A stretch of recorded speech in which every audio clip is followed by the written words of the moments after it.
हालांकि फिल्म 2-2.5 महीने के बाद रिलीज होने वाली है, लेकिन फिल्म वार 2 का टीजर आज रिलीज कर दिया गया है। इस फिल्म का हीरो है टकला ऋतिक रोशन और तेलुगु फिल्मों का एक्टर काला पीला लिंगू जूनियर NTR। टिंगू मैं इसको इसलिए नहीं कह सकता क्योंकि इसकी हाइट आमिर खान टिंगू से कम है, तो यह है लिंगू। मैं आपको यह भी बताना चाहूंगा कि इस फिल्म की पूरी शूटिंग तुर्की में हुई है, तो अगर पूरा हिंदुस्तान तुर्की का बहिष्कार कर रहा है, उन फिल्मों का भी बहिष्कार किया जा रहा है जो वहां शूट हुई, आमिर खान की फिल्म का भी बहिष्कार किया जा रहा है, तो मेरे ख्याल में फिर तो इस फिल्म का भी बहिष्कार होना चाहिए। बाकी जनता की मर्जी है कि भाई वो बहिष्कार करेगी या नहीं करेगी। तो जैसे ही टीजर शुरू होता है, लिंगू जूनियर NTR कहता है कि मेरी नजर तुझ पर कब से थी कबीर, हिंदुस्तान का सबसे बेस्ट सोल्जर। अब बताइए आप, ये ऋतिक भी हिंदुस्तान का सिपाही है जिसके मुंह से एक अल्फाज भी नहीं निकला जब इंडिया पाकिस्तान का झगड़ा चालू हुआ।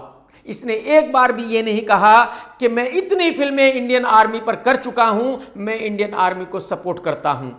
इसके मुंह से जब इतना भी नहीं निकला, तो फिर ये इंडियन आर्मी का सिपाही कैसे बन सकता है, ये रॉ एजेंट कैसे बन सकता है? इतने झूठे आदमी को कोई इस रोल में क्यों देखेगा? मेरे ख्याल में हिंदुस्तान की सारी पब्लिक को इस फिल्म का पूरी तरह बहिष्कार करना चाहिए, ऋतिक को यह बताने के लिए कि भाई साहब, अगर आप हिंदुस्तान की आर्मी को सपोर्ट नहीं करते, देश को सपोर्ट नहीं करते, तो आपका कोई हक नहीं बनता कि आप इंडिया के एक सिपाही की भूमिका निभाए या रॉ एजेंट की भूमिका निभाए। क्योंकि जब आप रियल में इंडिया के साथ खड़े नहीं हो सकते, जब आप रियल में इंडिया के लिए नहीं लड़ सकते, तो फिर झूठ झूठ ये दिखावा मत कीजिए। क्योंकि लिंगू इस फिल्म में विलन की भूमिका निभा रहा है, तो वो कहता है कि कबीर तू रॉ का बेस्ट एजेंट था, लेकिन अब नहीं है, क्योंकि अब मैं आ गया हूं तुझे खत्म करने के लिए। अब मुझे आप ये बताइए कि ये विलन जो ऋतिक के यहां तक आता है, ऋतिक को कैसे मार सकता है, ऋतिक से कैसे लड़ सकता है? जब ऋतिक और इसकी फाइट होगी तो कितना अजीब लगेगा यार। और आप देखो, जब ये ऋतिक के सामने खड़ा होता है तो क्या दिखता है? एक तो उसके यहां तक आता है ऋतिक के,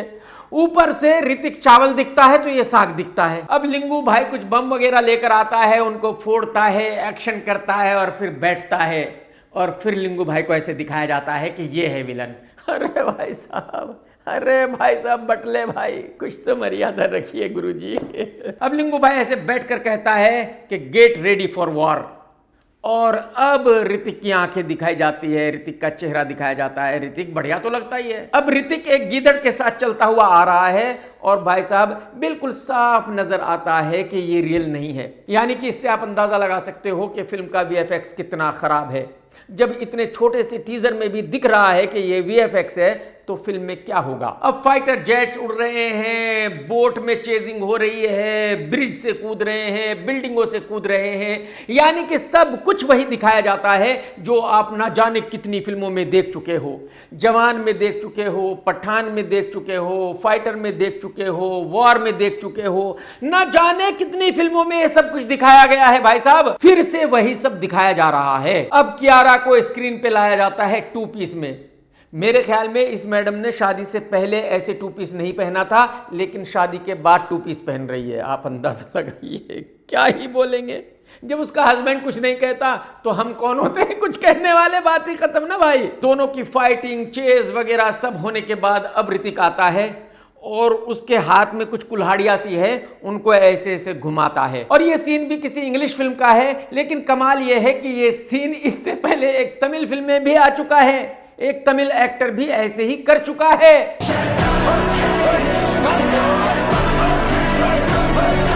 इससे पता चलता है कि बॉलीवुड नहीं है बल्कि कॉपीवुड है, इसीलिए मैं इसको कॉपीवुड कहता हूं। इनके पास कॉपी करने के अलावा कुछ भी नहीं है, ये सिर्फ कॉपी कर सकते हैं, ओरिजिनल ये कुछ भी नहीं बना सकते। अब ऋतिक और लिंगू दोनों आमने सामने आते हैं, दोनों का एक्शन होता है, दोनों उछल उछल कर मारते हैं।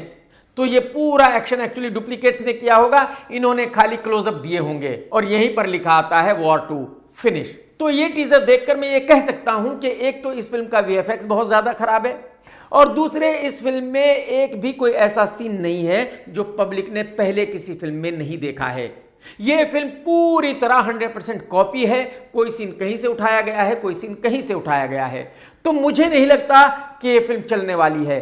चलने से मुराद मेरी यह है कि जो इस फिल्म के बनाने वाले हैं उनको ऐसा यकीन है कि ये फिल्म 500 से 600 करोड़ रुपए का बॉक्स ऑफिस करेगी, लेकिन मेरे ख्याल में ये फिल्म 100 टू 150 सीआर का बॉक्स ऑफिस ही करेगी।